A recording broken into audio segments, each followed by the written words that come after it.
ធ្លាប់តែឃើញគេប្រើប្រាស់ពាក្យ been ហើយនិង gone នៅក្នុងការ present perfect អញ្ចឹងតើពាក្យទាំងពីរហ្នឹងវាមានអត្ថន័យដូចម្ដេច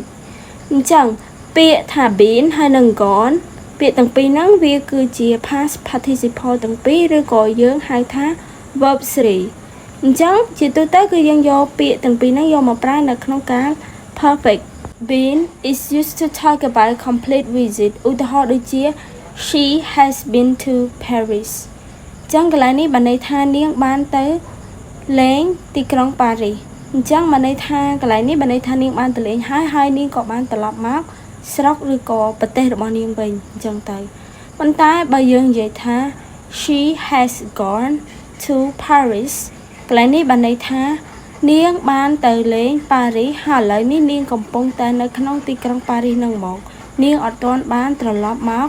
ស្រុកឬក៏ប្រទេសរបស់នាងវិញនោះទេ